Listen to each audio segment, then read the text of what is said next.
Okay, so magandang umaga po sa inyong lahat, and we thank the Lord for what the Lord is doing in the midst of us, lalo na po sa ating pong iglesia sa Adsman, no? At huwag tayo pong magsawa sa ating pong mga gawain. I hope and I pray that God will continue to bless our hearts at patuloy niyang palaguin yung ating pong iglesia doon na binuksan niya. So, praise be to the Lord. So, today we will continue po yung ating pong pag-aaral sa Book of John. We are now in chapter 11. And then last time we studied verses 1 to 16. And today we will be continuing our study from in this chapter.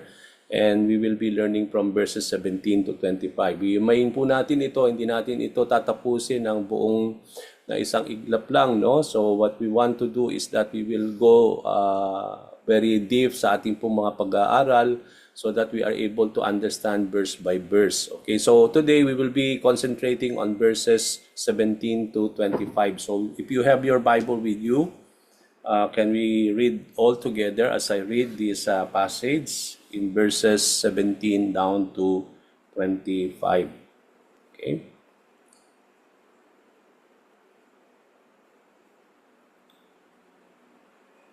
So let me read. So when Jesus arrived at Bethany, he was told that Lazarus had already been in his grave for 4 days. Bethany was only a few miles down the road from Jerusalem, and many of the people had come to console Martha and Mary in their loss. When Martha got word Jesus was coming, she went to meet him, but Mary stayed in the house. Martha said to Jesus, "Lord, if only you had been here, my brother would have died.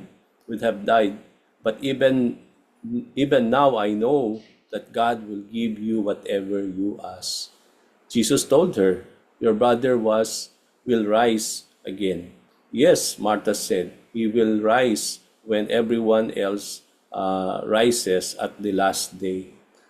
Jesus told her, "I am the resurrection and the life. Anyone who believes in me will live, even after dying. Everyone who lives in me and believes in me will never ever die. Do you believe this, Martha?" So praise be to the Lord. No? So we will stop from there, and we will try to see what the Lord is trying to imply from these verses that we are trying to learn. Okay, so last Friday, mga kapatid, we started our study in this chapter. At ano po ba yung mga nakita natin dito from this passage, no? Where we studied verses 1 to 16. Now, we are able to understand that Jesus was and his disciples were in the other side of Jordan, which is in Bethany, no, where John the Baptist was baptizing in those days. So, nakita natin, nagpunta sila ng kanyang mga disciples in this place, and he stayed from there. No? Nakita rin natin at that particular time that when Jesus heard about the sickness of Lazarus, nakita natin na hindi siya po right away went to heal his friend, no? At sabi natin doon last time that when Jesus heard about it, he said that Lazarus' sickness will not end to death, but it happened for the glory of God, so that the Son of God will be glorified from it. So we are also able to see from that passage that Jesus and his disciples stayed for 2 more days, no? At hindi siya nagmamadali at that particular time just to attend to his dear friend Lazarus, that even though alam niya na may sakit itong taong ito, but then that the Lord said that this sickness will not end into death. No? Although alam naman natin, last time we said that Lazarus ended of being na namatay din po siya, but then alam natin mga kapatid that Jesus said that he is just sleeping and he will just wake him up. So the Lord is not on an urgent, no, right away to attend to the sickness of Lazarus, but what is in the mind of the Lord is that he has all the power, no, to even to the point of raising Lazarus from the dead. So, but it happened, sabi nga natin, for the glory of God, and for the Son of God will be glorified out of it. So he stayed for 2 more days from where he was, after which he and his disciples went to the place in Bethany where Martha and Mary lived. Now, when Jesus arrived at Bethany, dito sa ating pong passage mga kapatid, when he arrived at that place, he was told that Lazarus had already been in his grave for 4 days. Okay, nung dumating si Lord kasama yung kanyang mga disciples, we know that when he was still sick, he was still in the place where they were, no? And he stayed 2 more days. That's why nung siya nag-travel, going to the place of Martha and Mary, sinabi doon that it was already been 4 days nung namatay si Lazarus. So, ibig sabihin nito mga kapatid, that Lazarus died when Jesus was still in the place after the Lord decided to stay for 2 more days. So, yung mga panahon na yon na he decided to stay for 2 more days, yun yung mga pagkakataon na namatay na rin pala si Lazarus, no? It also implies that if Jesus went right away after he heard the news of Lazarus' sickness, the Lord could have healed him and Lazarus could have been still alive, no? Kaya kung sinasabi nito na if the Lord immediately went, no, nung mga panahon na yon, nung na-reach sa kanya yung message na si Lazarus was ill, ibig sabihin pa noon kung siya'y dali-daling pumunta sa Bethany to attend to the sickness of his friend, maaaring at that particular time ay buhay pa rin si Lazarus. Okay? So, but although, alam natin mga kapatid, this did not push through. Although hindi ito nangyari, no, the way we expect that the Lord will hurriedly go to Bethany and heal a dear friend, although hindi po ito nag-push through, whether Jesus would heal Lazarus or the Lord will raise him from the dead, both will give glory to God and the Son of God will be glorified from it. So, ang sinasabi ko dito mga kapatid, if you will try to study this passage, no, even though on both sides, whether the Lord will go right away nung narinig niya na may sakit si Lazarus, or He will still wait for some days and then go there when Lazarus will be dead, it will still be both cases, makikita natin that both cases will give glory to God and also the Son of God will be glorified from it. No, whether the Lord will heal Lazarus or He will raise him from the dead, pareho pong magbibigay ito ng kaluguran sa ating Panginoon Diyos, no? That the Son of God will be still be glorified out of it. No? So although both will give glory to God, yet raising Lazarus from the dead, alam natin, will give more the glory to the Lord compared if Jesus will heal Lazarus from sickness.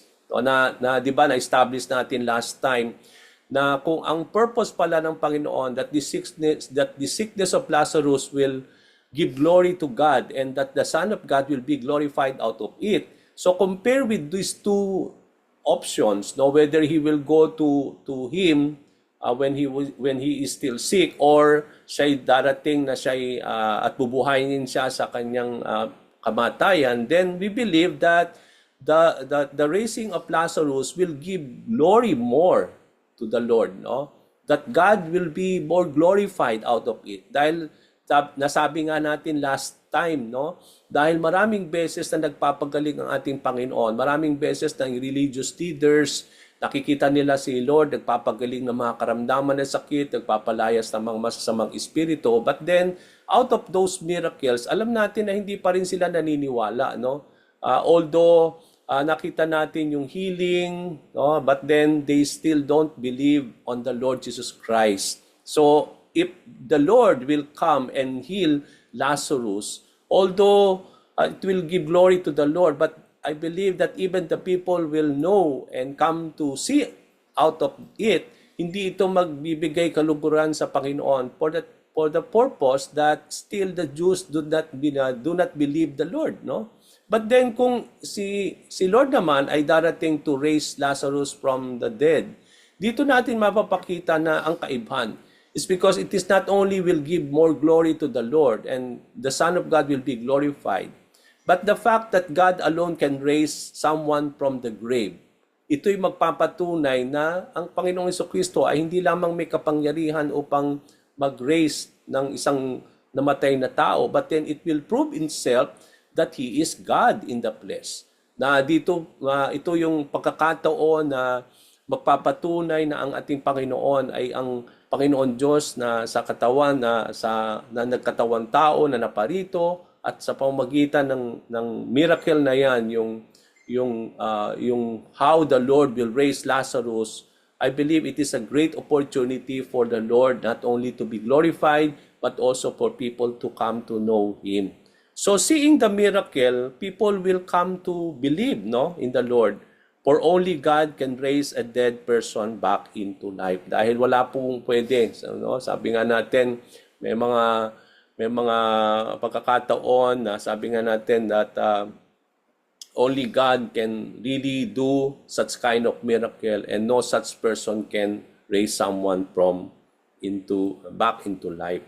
So as we have said last week, Bethany is almost 2 miles from Jerusalem. Sabi nga natin, hindi ito malayo sa Jerusalem, kaya nga labas-pasok si Lord sa place na ito. Kaya mapapansin natin na karamihan sa mga mangyayari sa Jerusalem after He will go and reveal Himself, no? Ito yung mga pagkakataon na galing po siya sa Bethany. At mapapansin natin from our passage also that because it is almost 2 miles from Jerusalem, and because of this, nakita natin from our passage, no, from our observation, that many people had come to console, no, yung para makiramay kay Martha and Mary.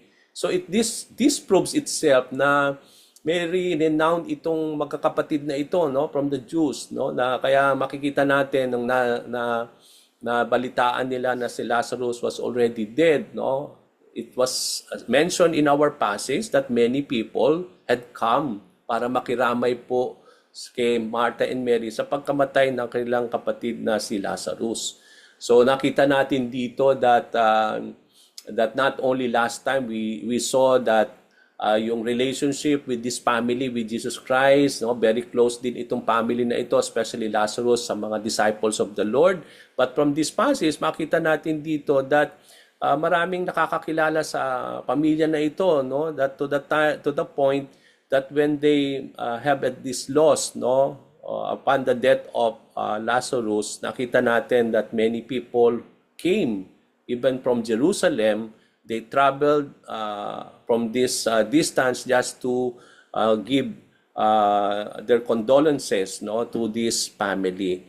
So the fact that many people came, it is a great opportunity for Jesus to do the raising of Lazarus from the dead, to see and believe. So napakagandang itong setting na ito kasi napansin natin, many people came there to console this family. So it is also a great opportunity, mga kapatid, for Jesus to make this great miracle of raising Lazarus from the grave, no? Kaya makikita natin 'yon. So when Martha heard, nakita natin sa ating passage, no?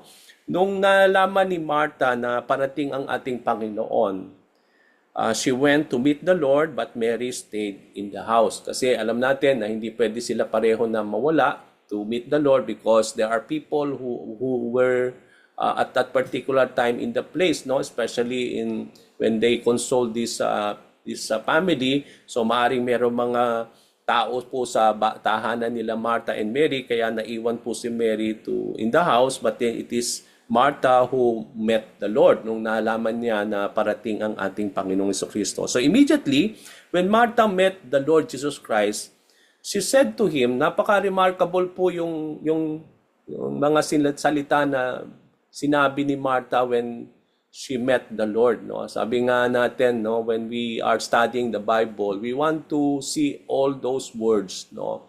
Yung mga sinasabi, yung mga reply, yung mga itinatanong, binibigyan natin po ng kahulugan yon, no, for us to understand it. At it is remarkable to take note what Martha told Jesus Christ when she was able to meet him on that particular time. Ang sabi niya kay Lord, Lord, if only you had been here, my brother would not have died.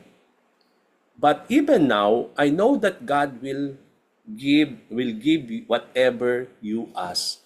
So kung pag-aaralan natin itong mga kataga ni Mary, mga kapatid, from the words of Mary, Martha, there is a glimpse of hope out of being sorry for the loss of his brother. Okay, yung para bang sa atin kung may mga kapatid na magbabasa nito, para bang ang dating sa kanila parang sinisisi ni Mary, Martha si Lord. Lord, kung ikaw ay nagpunta ng maaga, maaaring ang aking kapatid ay buhay pa. Okay? So, but then, if we will try to understand what Martha was trying to say, hindi niya parang sinisisi si Lord of everything that had happened, no? From that words of Martha, we can see, yes, dahil alam natin, she felt so sorry about the loss of his brother. Kaya nga sabi dito, kaya nai-open niya yung what is in her heart, no? Na kung ang Panginoon lang ay nagpunta ng mas maaga, ay maabutan pa niya na buhay si Lazarus. So hindi ito parang words of parang pinatatamaan niya si Lord or sinisisi niya o biniblame or anything about it. But from the words of Martha, we can see that there is hope.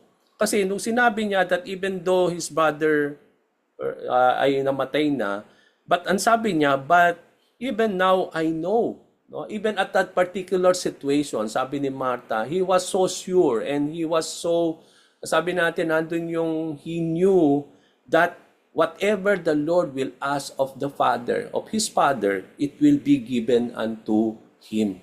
So, ibig sabihin, nandun yung option, nandun yung hope, nandun yung trust that even though there is this loss, Martha still believed that Jesus can do something about the situation.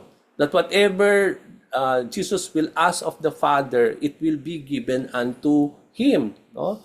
So Lazarus had been still alive if Jesus had been earlier when Lazarus was sick. Yet Martha still know that Jesus can do something about the situation.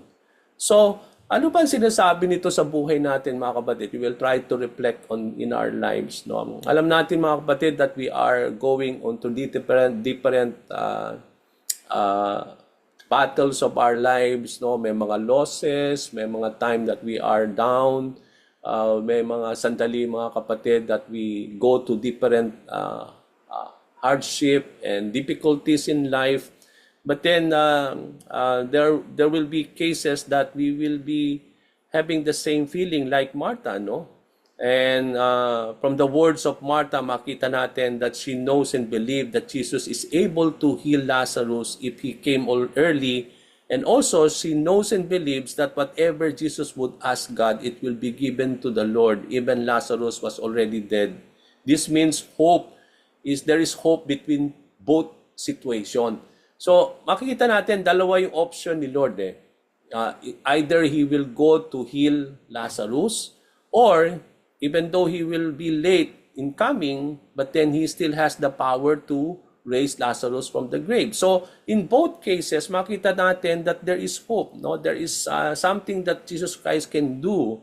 And I believe that in our lives, no, may mga sandali that we try to blame the Lord, no? We try to blame God on what is happening in our lives, no? Maraming beses na sinasabi natin, Lord, kung ginawa mo ito, hindi sana ito mangyayari, no? We try to question the Lord in his dealing with us, no? Even in the words of Martha, even though it is not meant really to blame and to accuse the Lord. Pero, di ba, yung sinabi niya, Lord, if only you have been here, my brother would have not died. Di ba? Sasabihin din natin, Lord, kung dininig mo yung panalangin ko at that particular time, maybe hindi ito nangyari. Or Panginoon, kung ikaw ay kumilos at that particular time, maybe hindi ako mapupunta sa ganitong sitwasyon ng buhay ko. Di ba? There are moments that we try also to tell that to the Lord. And we try to question the dealing of God in our lives, no? And that's the same thing that we can see from this passage, no? So, alam natin, mga kapatid, that God can deal with every situations of our lives, no? Whether, alam natin, mga kapatid, na in everything, even though He can do things immediately, we expect that the Lord will do immediately the way we ask, or hindi niya yung gagawin and there are still some options that the Lord will still do out of that situation. Alam natin mga kapatid that in both cases, no, God can still do a lot of things sa ating pong situations. And we can see from this passage that in both situations, makikita natin, Martha believed that Jesus can do as He wills. Whether kung siya'y may sakit, he knows that Jesus Christ can heal. Even though he is now dead, nandun pa rin yung hope. There is still this trust of Martha to when it comes to Jesus Christ that he still believed that he can do something about it. Okay, so anong sinasabi nito? That in both cases, in both situations of our lives, I believe that God can do a lot of things. No? Na even though hindi yun mangyayari the way we expected, but when it comes to the Lord, He can still, sabi nga natin, He can do out of His will. No? Remember, it is not according to our will, but it is according to the will of the Lord. So Martha was not accusing and blaming Jesus for not coming early.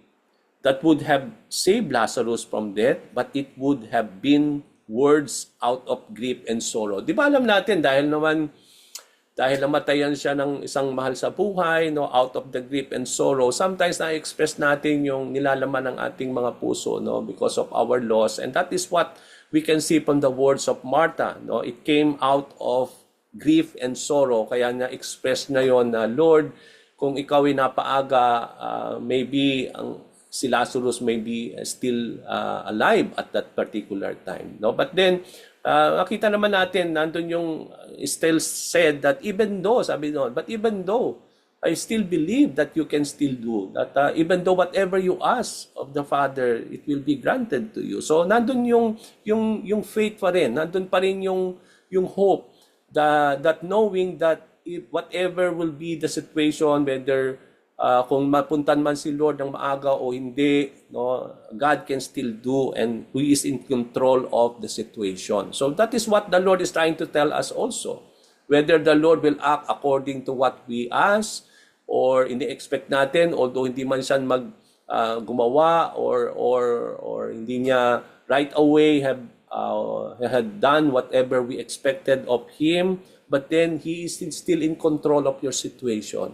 Is in control of your life, no, yung sabi nga natin, so whatever it is, sabi nga natin, it will be done still according to the will of the Lord. Now in our lives, there are times that sabi ko nga that we try to blame and accuse the Lord of not coming to our situation. Yung para bang we try to blame God on na parang late siya, no? Na yung time na ini-expect natin, hindi siya yung doon gumawa, but then nung nangyari na, and that's the time na siya gumagawa, no? And we don't even understand that thing, no? Para bang hindi natin maintindihan the way God is working in our lives, no? Like Martha, we say to God, if you have come and you had been here to help me, this would have not happened, no? Maraming beses sinasabi natin yan kay Lord. We accuse God of delaying. We accuse the Lord na parang dinidelay niya yung mga bagay na gusto natin, no? And we try to blame Him for not acting upon our situation the way we try to, that we want to happen and we expect to happen, no? And we expect God to deal with us and our situation right away. Yung po yung tayo eh. Yung para bang when it comes to God, gusto natin dali-daling the Lord will attend to our situation, no? Yung bang in our lives, we always work on timing. Yung para bang we feel if this is the situation that we expect God to act on our side, we expect that dapat ganun si Lord, no? Yung paano bang, but let us remember that God's word, sabi nga natin, that God works on His own timing, not on our own timing, mga kapatid. Let us put that into our proper understanding that God is not bound with time. Na He's not kagaya natin that we are always bound with time and always act according to His will. No? Alam natin mga kapatid that He always do His work according to His own will, not on our own will, no? Kung ano man yung gusto natin at kalooban natin, no? And God works on His own timing. His timing is perfect and cannot be based upon our own timing. Hindi natin pwede ito ibase sa ating sariling timing, no? Kaya nga maraming beses nasasabi natin na parang nakikita natin late si Lord or parang hindi siya gumagawa or because yun po yung expectation natin lagi, no? Na para bang siyang vending machine na kapag tayo naglagay ng pera, it will come out right away, no? And I believe that is not how God work into our lives. Sabi nga sa Bible, no, the Bible says one day could be 1,000 years in the Lord and 1,000 years can be only one day before God. So hindi siya bound, no, hindi siya bound ng time. So, and we believe that in every work of the Lord, it will always be perfect according to His purpose and will. Ganun nag-ooperate si God. Hindi siya nag-ooperate sa the way we expect Him, no? And that's why we need to really see and understand how God works in our lives, no, when it comes to His dealing with us. And God's timing is different, and He works perfectly according to His good pleasure. Kaya nga, sabi natin, yung mga time na alam natin parang nade-delay si Lord, hindi delay yung kay God eh. Kasi He knows His perfect time. He knows how to deal with our situation. If He is the God who is sovereign over our lives, we believe that He is in control of our situation. Sometimes tayo yung na-out of control, no? And because of that, parang na-overwhelm tayo because of our situation and we expect out of our faith in the Lord, we expect that God will right away deal with our situation. Yes, He can deal right away.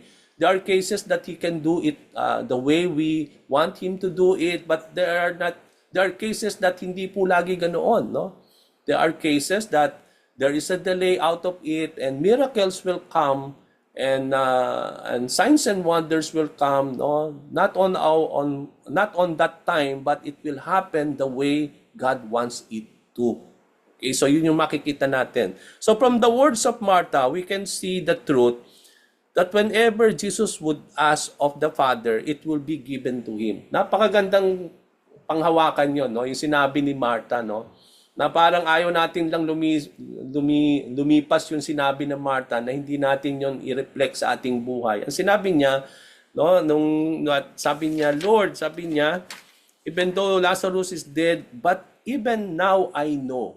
Nandun yung assurance, nandun yung faith, no? Yung nananalig pa rin siya that even though I know that God will give you whatever you ask. No, yung pang napakagandang pagbulay-bulayan itong words of Martha eh. Na from that very words na sinasabi niya that he still know and believe that whatever Jesus would ask of the Father, that will be given to Him.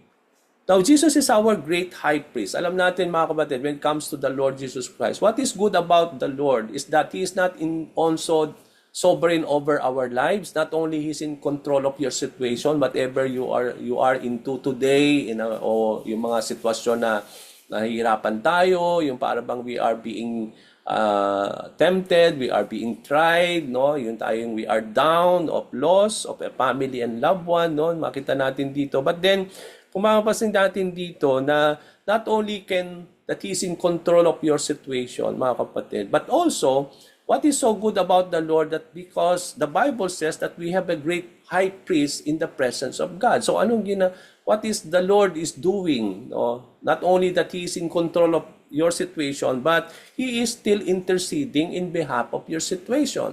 No? Kaya nga alam natin that sabi nga natin that we have a great high priest and God who is making intercession for us. Not only the Holy Spirit is making intercession out of groanings for us, but at the same time, we have a great high priest in the presence or in the throne of the Lord who is making intercession of us.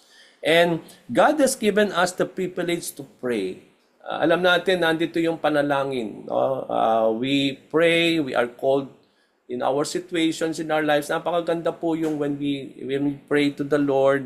And And sabi nga natin, when we make intercession in our lives, or when we have been given the privilege to pray and ask of the Lord in the name of Jesus Christ, and whatever we ask of Him, it will also be granted to us by the Lord. No? Para bang kung ilalagay natin sinasabi ni Martha, di ba yun din naman ang pangako ni Lord?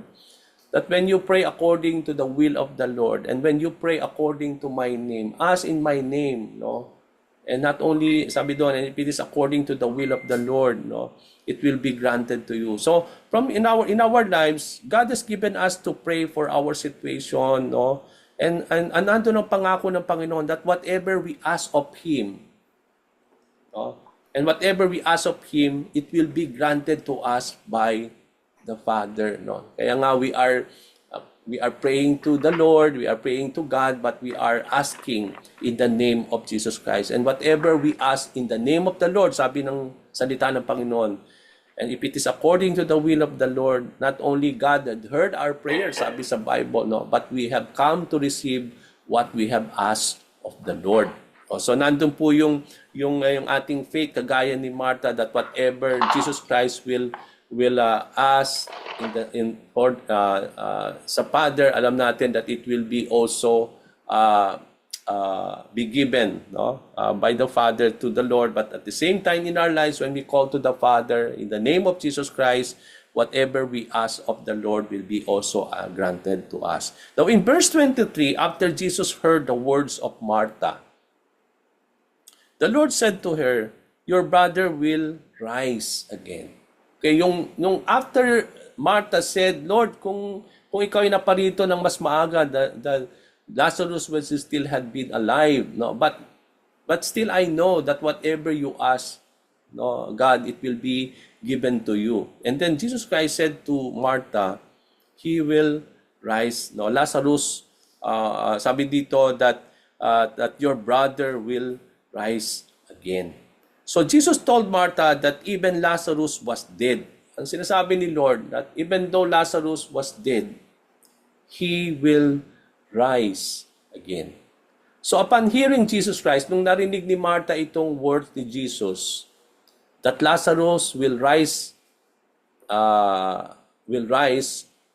he talks about he's not expecting the Lord will raise Lazarus right away. But he's talking about the resurrection of the dead on the last day. Yun yung kanyang pagkakaintindi, no? Kaya sa kanya, nung sinabi ni Lord that Lazarus will rise again, ang kanyang pagkakaintindi doon, hindi is na ini-expect na bubuhayin ni Lord si Lazarus at that particular time. But she was expecting that Lazarus will come back into life when the last time, or in the last days, no? Sabi doon, that everyone will be raised back into life, no? So yun yung pagkakaintindi ni Martha. From her words, Martha believed that Lazarus and all who died will be brought back into life at the last days.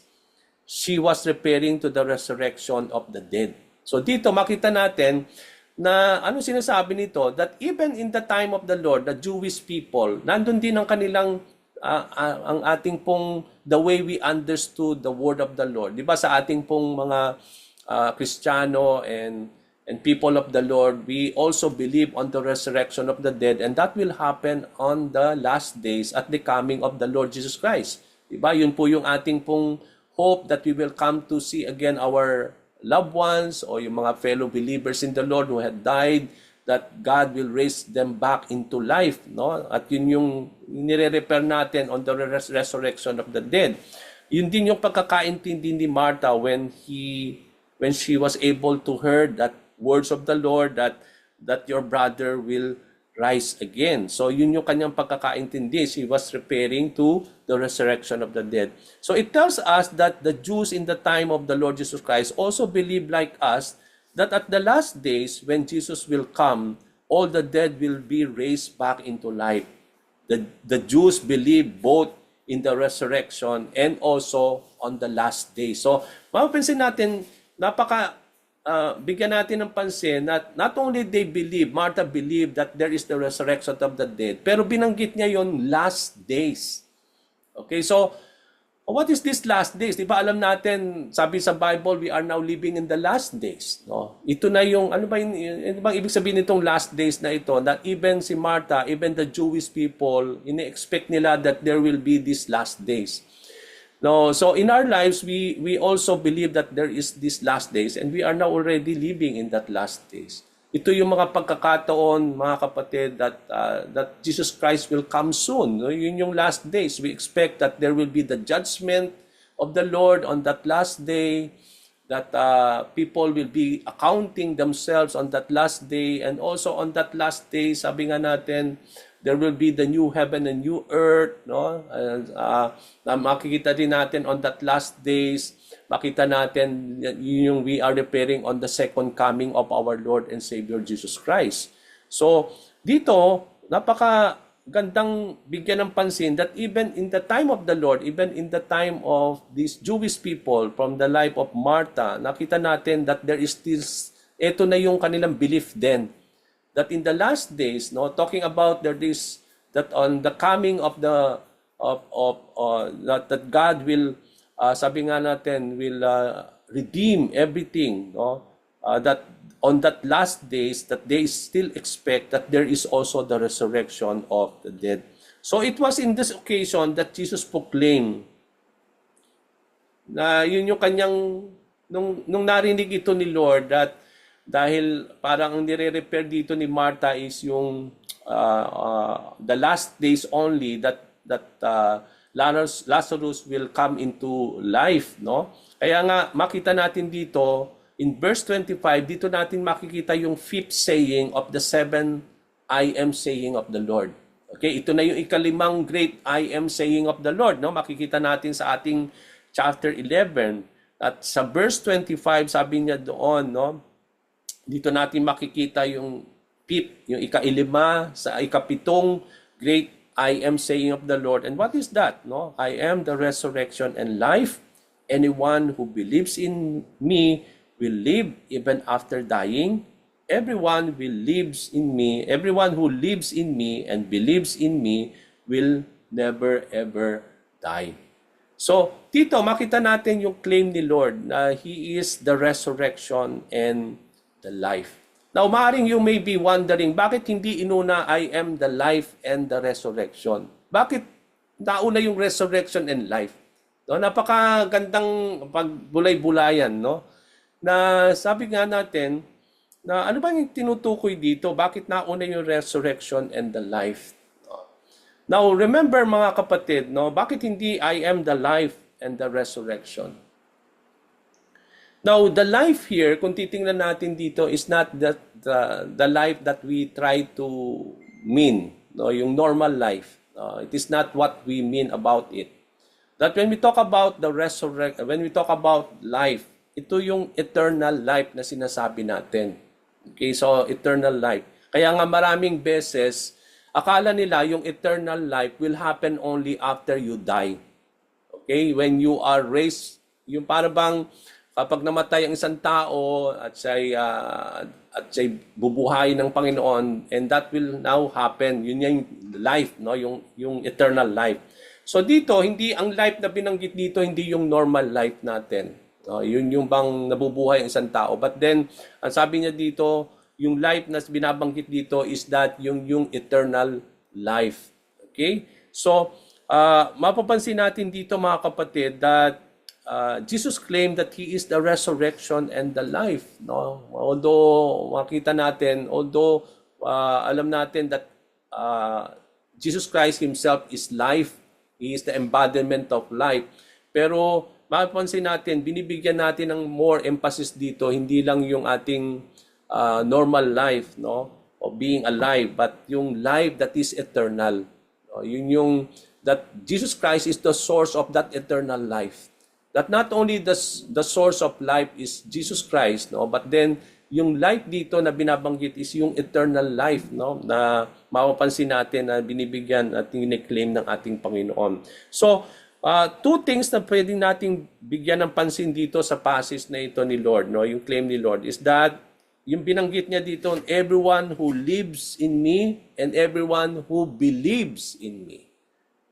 Okay, so two of the things that God expects for disciples and followers of the Lord and believers in Christ, no?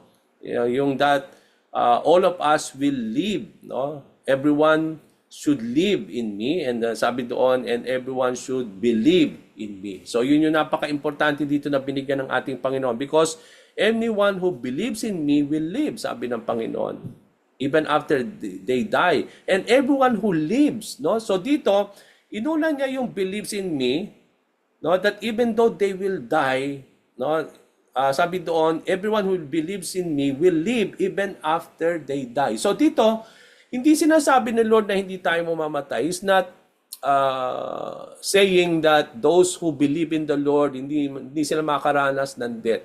And that explains bakit may mga mananampalataya na namatay pa rin, okay? No, but then the word live there, or the life that the Lord is saying when He said, I am the resurrection of and the life. Yung life doon, yung what the Lord is trying to say, that even a person will die, he will still live. And that is the eternal life na sinasabi natin. And that will only happen to whom? To those who believe in the Lord.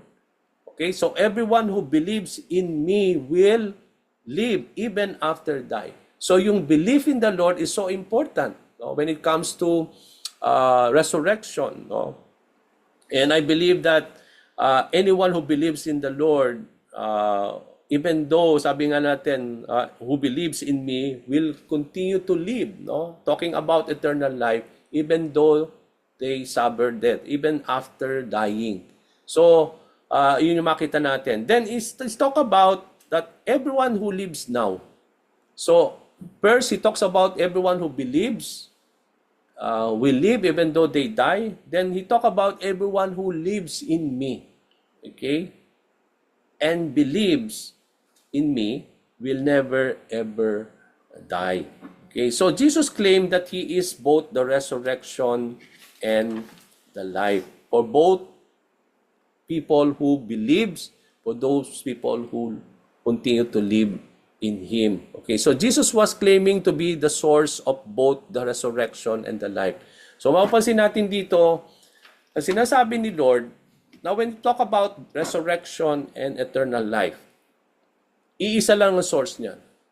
Not even anyone can give you that kind of thing. So walang ibang source ang sinasabi ni Lord. Kaya nung sinabi niya, I am the resurrection and life, it means to say, He is only the source. Walang ibang source of resurrection. Walang ibang source when it comes to eternal life, no? Even religion cannot really make us to have eternal life, and it is not only through religion that we can experience resurrection, but we can see here that the only source of both the resurrection and the eternal life is only the Lord Jesus Christ. So, there is no resurrection apart from the Lord Jesus Christ. So, from the claim of the Lord, makita natin that there is no resurrection apart from the Lord. No? A person will not experience resurrection if he has not come to believe in the Lord Jesus Christ. Kaya nga, napakasakit tanggapin pala na kapag ang isang mahal natin na namatay na pala dati, at they had not really believed and they have not lived on the Lord, then we know already what will happen to them on the last days. Nakakalungkot na hindi sila nakakilala, hindi sila namuhay para kay Kristo, hindi sila sumampalataya sa Kanya. Because ang sabi ni the Lord, those who will experience only the resurrection and the eternal life are those people who had come to live in Him, and those who have come to believe in Him. So nakakalungkot mga kapatid that sabi nga, apart from the Lord, there is no resurrection from the dead. Those who had not really come to believe in the Lord. Nakakalungkot isipin.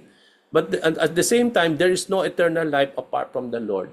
Hindi lang din, sabi nga natin, there is not only eternal life, there is no resurrection apart from the Lord, but also there is no eternal life apart from Jesus Christ. He alone can give us eternal life. No one can give us. We cannot even earn our resurrection. We cannot even earn our eternal life, mga kapatid. And the source of both of these is the Lord. So, and apart from the Lord, we will not experience these things. Okay? So, sabi nga natin, eternal life, maraming beses sinasabi natin na we meant about eternal life, o eternally with the Lord in heaven. Okay? And I believe that when we talk about eternal life, although pag ginagamit ang eternal life sa Bible, it talks about life with the Lord or eternal life being in the Lord. Pero in reality, kung titingnan natin, life in hell can be also eternal life. No? It can be also eternal life. Although hindi yun ginagamit sa Bible, but in reality, eternal life can be both eternal life with God in heaven and also eternal life separated from God in hell. Okay, so parehas po yun. And I believe that what we want to have is eternal life, no, in the presence of God. We don't want, sabi nga natin, mapawalay sa ating Panginoon, having that kind of life na full of, sabi nga natin, being condemned, no? And I believe that what we want to have is that kind of eternal life in the presence of God. And Jesus was also proclaiming of His divine nature. Okay? Makita natin dito, when Jesus Christ claimed, kung pag-aaralan natin yung claim ni Lord, no? Yung doctrinal na ito, when He said, I am the resurrection and the life, not only is saying that He is the source of both resurrection and eternal life, but also makikita natin He is proclaiming His divine nature. Okay? Divine nature, yung binabanggit dito ni Lord. Yung sinabi niya, I am the resurrection and life, pinoproclaim niya yung kanyang deity o yung kanyang divine nature. Bakit ko sinabi? Because alam natin mga kapatid that Jesus also was proclaiming His divine nature. He does not only gives life.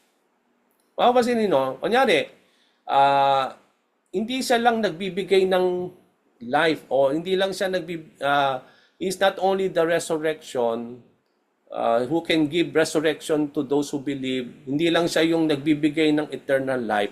Pero nung sinabi niya, I am, siya yung embodiment, no? Siya yung embodiment ng resurrection. Siya yung embodiment nung eternal life. Hindi lang siya kayang magbigay ng resurrection or kaya niyang buhayin o hindi lang he can give us eternal life, but when it comes to eternal life, He is the eternal life. No, He is the life itself. He is the resurrection Himself. No, kaya yun yung embodiment niya. Kaya yung sinabi niya, I am the resurrection and the life, is not only referring that it is something that He can only give, but He is indeed the resurrection, no? Kaya I am, no? He is referring to Himself that I am the resurrection. Siya mismo yung resurrection, the embodiment of the resurrection. I am the eternal life, no? Siya yung embodiment of eternal life. And because He is the resurrection and He is the eternal life, that's why He can raise a person back into life. Because He is eternal life, the embodiment of life, that's why He can extend life even to a dead one.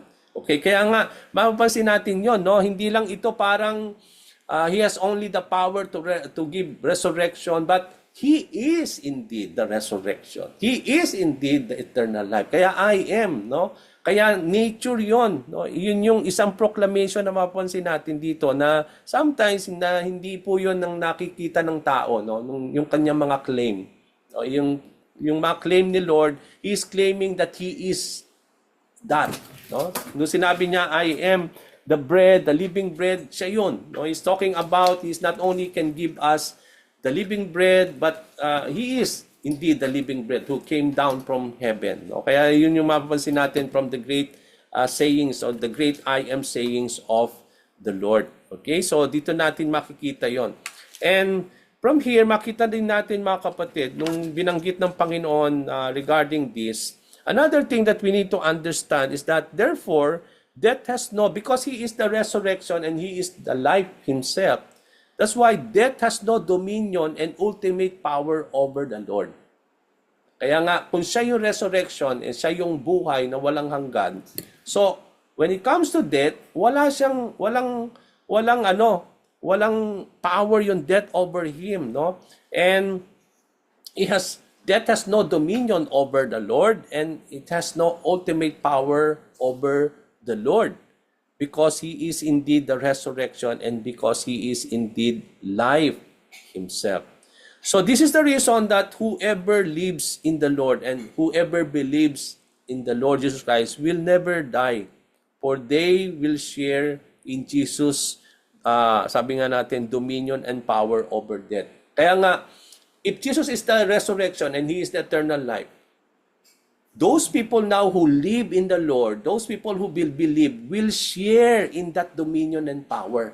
Kaya dahil sa pananalig natin sa Panginoon, dahil namumuhay tayo sa kay Kristo Jesus, kaya dahil siya yung resurrection at dahil siya yung eternal life, we will also experience and share in that dominion.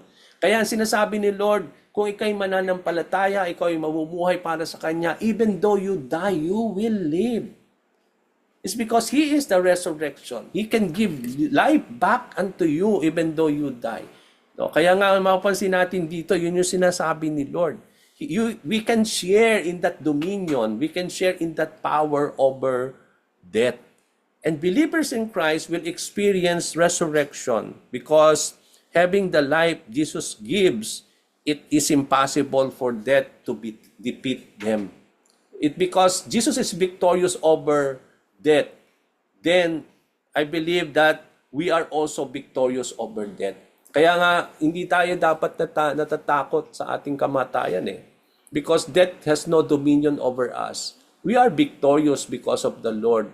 And kaya, yung death sa atin, hindi ito yung parang kinatatakutan natin. Because I believe death in us is our homecoming in the presence of the Lord, that even though we die in that physical, pag sinabi nating death, physical lang yun. But we are still alive, no?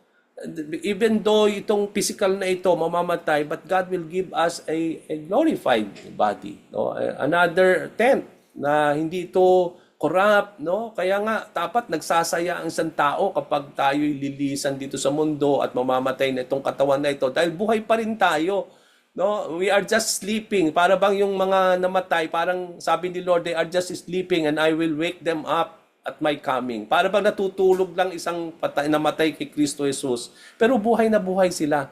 Okay, that is what the Lord is trying to say here, no?